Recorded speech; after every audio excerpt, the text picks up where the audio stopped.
During the early 18 and 1900s, explorers were making their way to untouched lands, documenting their discoveries along the way. That continued to be like these even today, so in this video, we will take a look on that fascinating stories. Howard Carter is perhaps the best-known explorer of antiquities in the modern era. His most notable discovery is the fully sealed and intact tomb of Pharaoh Tutankhamun in November of 1922. Inside the tomb were over 5,000 different items, including gilded couches, food, incense, trumpets, thrones, and a fully intact solid gold coffin holding the mummified remains of the pharaoh.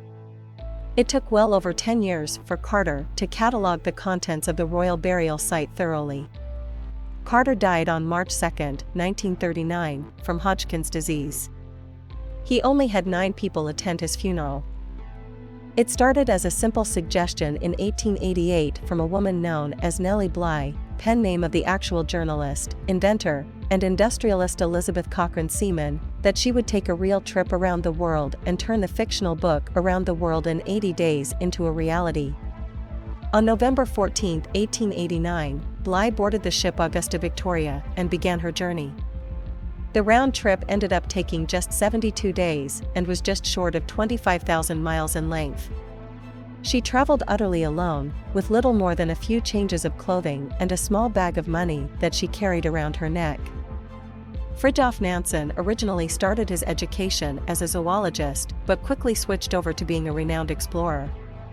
His first significant expedition led him and a team of explorers to cover the expanse of Greenland's ice-covered ground on June 3, 1888. They encountered temperatures of nearly 50 below zero F and snow that acted like mud to pull their supplies through. Between 1983 and 1896, he leads the Fram expedition to reach the North Pole.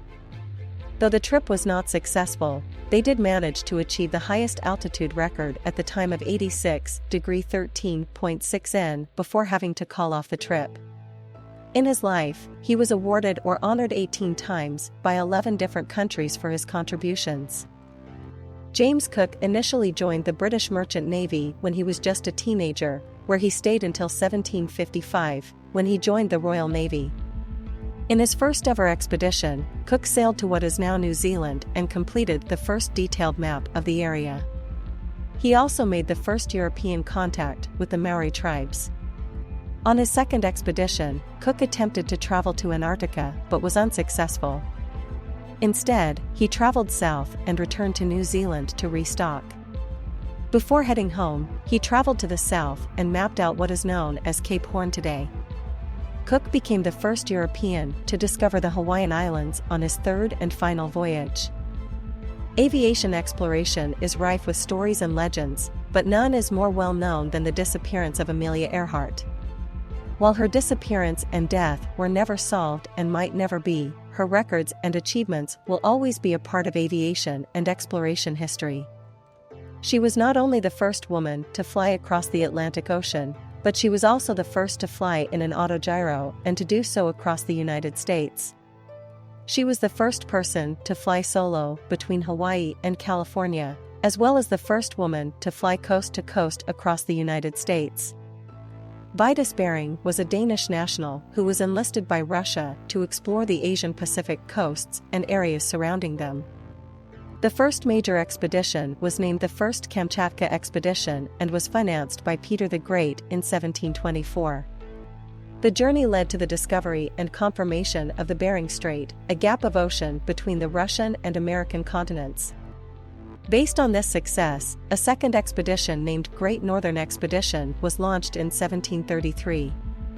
As one of the largest explorations of its kind in history, this expedition led to the discoveries of the Commander Islands, the Aleutian Islands, and the European discovery of what is now Alaska. These days, traveling to the other side of the world and back is a relatively simple act. But then consider that Ferdinand Magellan's expedition was the first to do it all the way back in 1522. The primary journey was to find a westward route to the Spice Islands.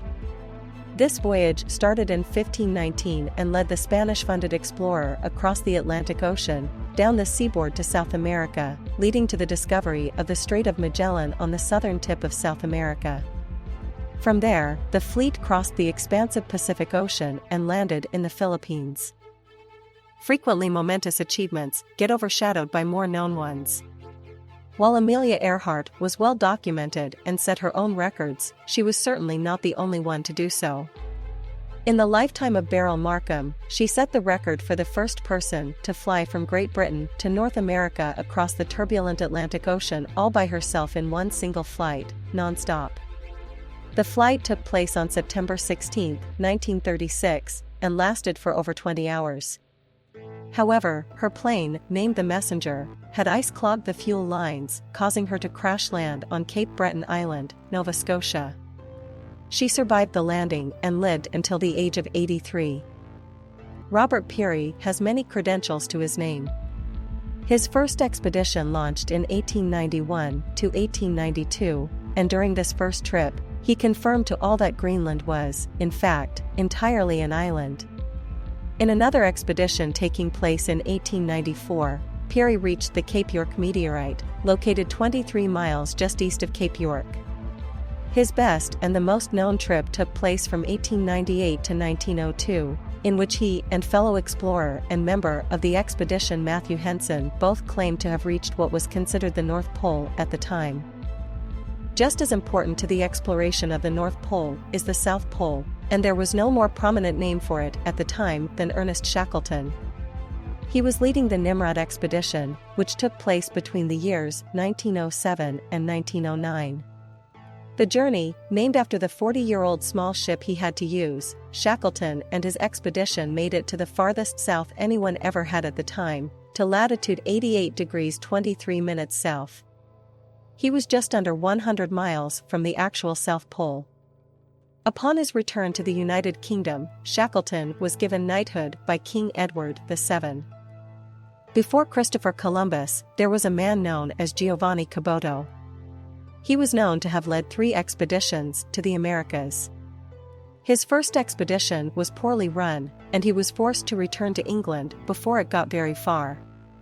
In his second and most important expedition, it is known that he managed to sail across the Atlantic and make it to an unknown point in Canada, which in celebration of the 500th anniversary, was officially declared to be Cape Bonavista, Newfoundland.